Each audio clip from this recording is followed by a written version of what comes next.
guys, so I'm filming in a bit of a different location today. I'm filming in the middle of my window at my dad's. So I hope that the lighting's okay. It's horrible weather outside. It's rainy, it's windy, it's just awful weather. But I thought I'd film a video as I finished school early today, so I thought I'd just film a quick video for you all. I'm really struggling with video ideas. As you probably noticed, I'm uploading a lot more. I'm uploading every Tuesday and every Friday.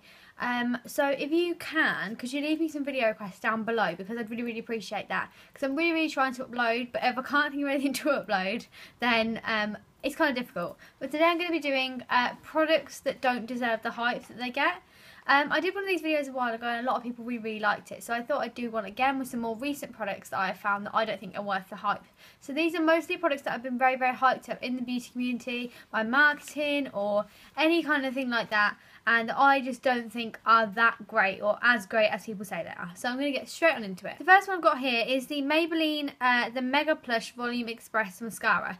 I really like this kind of range of mascaras. Maybelline mascaras are really nice. I really like the Falsies one, that's the one I'm using at the moment. But this one just doesn't do anything. The brush looks like this. I have used it quite a lot because I just wanted to use it up. But it just kind of makes my lashes look so natural that it's pointless even having it on. Yeah, just don't really like it at all. And I don't really struggle with mascara because my eyelashes are quite good anyway. So for me to say mascara is rubbish means it's pretty rubbish. I'm not saying it comes my lashes together or anything, but I just feel like it doesn't really do anything. Especially when it says Mega Plush Volume Express. It definitely doesn't give volume. So yeah, don't really like this one. And all those Maybelline mascaras are quite hyped up.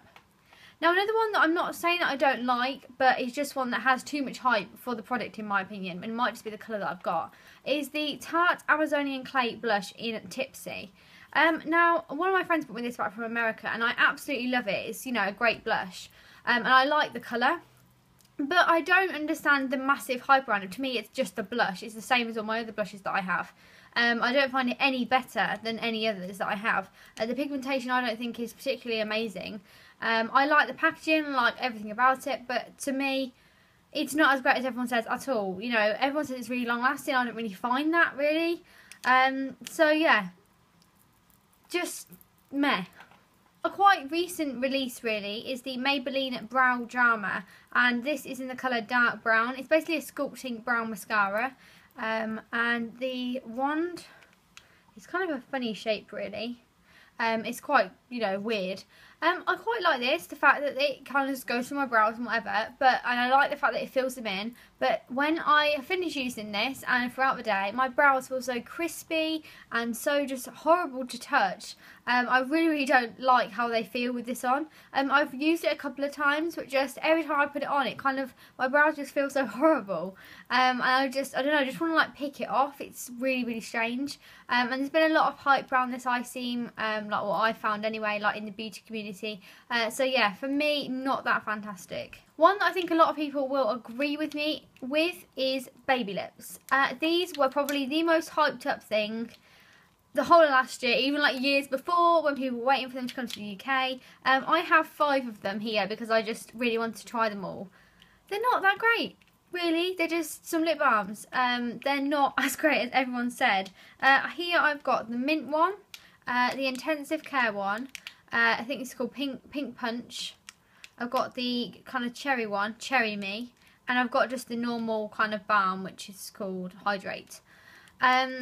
To me, these aren't that great, especially the coloured ones. I don't know, the colours aren't that great. Like that's the colour of the cherry one. I know they're supposed to be sheer. I'm not saying that. I'm just saying the colours kind of look cheap, I think, like on the lips. This is the pink one. I really don't like the pink one. It just comes up as a horrible, like Barbie, cheap kind of pink, which just doesn't look great.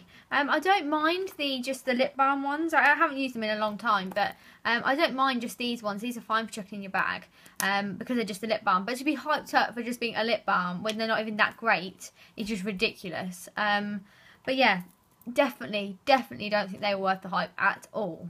Another thing, which I only have a mini of, is the Porefessional by Benefit.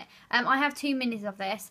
I don't really get it. I used to get it. I had this a couple of years ago, probably more than that, actually, probably about 3 or 4 years ago I had this. And I really liked it. And then my makeup bag got stolen by someone at school, so and that was in it, so I lost it.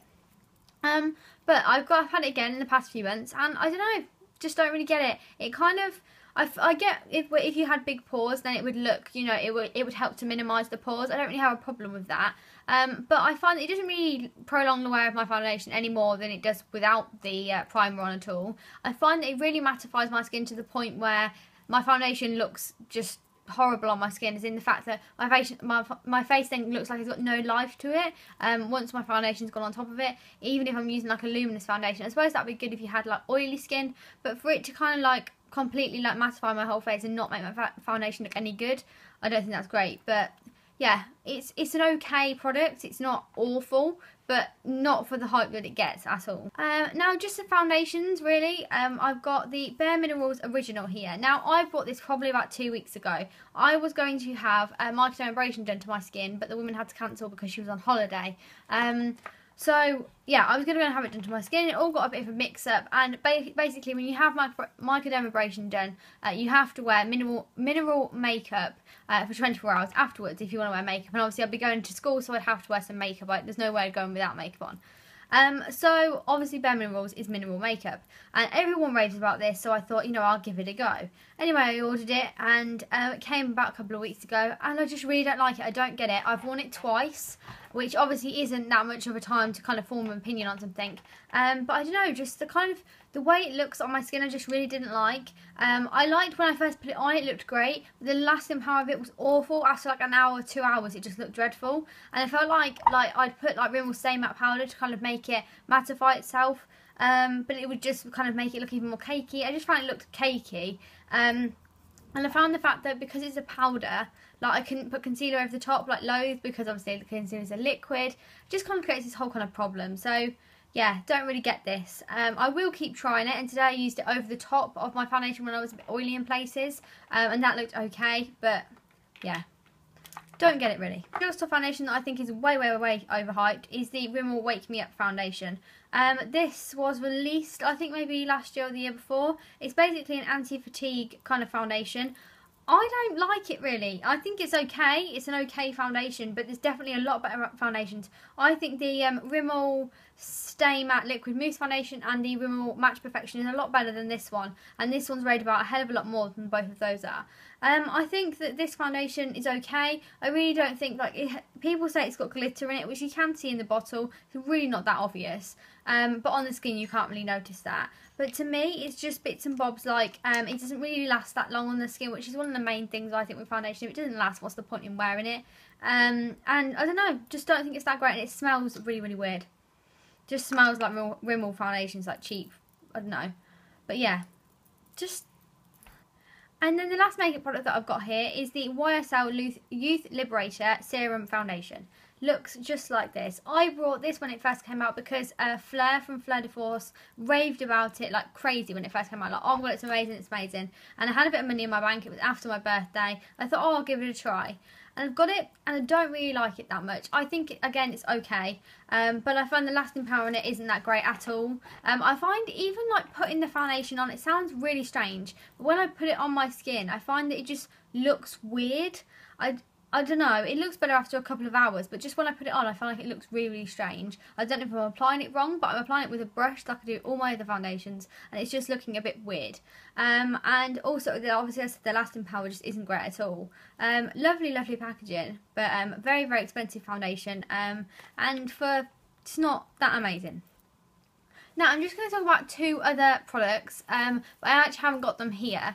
Now, the first thing is the Oribe Dry Texturising Spray. I have the small version of it that's like £18. I actually thought I was ordering the big version. I watched one of Ghost Party's videos, and in there, like, Kate said, oh, this, you know, this is the product, blah blah, and she put the big version in the video but linked to the small version, and I didn't notice the difference till I got it. I was like, I've just paid £18 for something like this small, and I don't think it's that great at all. I don't know, it just doesn't really do much for my hair. I've like everyone raves about it, and for the price, it's just ridiculous. For what it does, I just don't think it does much at all. And I've been using it because it smells quite nice, and I just keep it in my bag. But yeah, don't really like that at all. I really wouldn't recommend it for that price. And another product is the Renewal Glycolatic Radiance Renewal Mask. Now, I know I probably mentioned this in another Products Not Worth the Hype video, but But that for me, I feel like it really doesn't do much for my skin. I've got the Pore Mask by Ren, and I absolutely love that. I find that one really changes my skin, and it just does quite a lot. That one's only like £18, and the Glycolatic Radiance Renewal one is like 32 or something ridiculous. But I got it actually 2 years ago for Christmas, and I don't know, I don't really use it that much because I find like it doesn't really do too much to my skin. I used to use Liquid Gold, and that did more for my skin than the mask did, and obviously they both got glycolic acid in them. I don't really know why, I don't really like it. I find like it doesn't really do much, I think that's why. But yeah, a bit of a negative video really. So thank you very much for watching, guys. I know it's a bit of a negative video, but I know you all enjoy these products that aren't worth the hype videos. So if you really like the video, please click the subscribe button down below. And as I said, please let me know on any video requests that you have that I can get doing. So yes, thank you very much for watching, and I will speak to you all soon. Bye!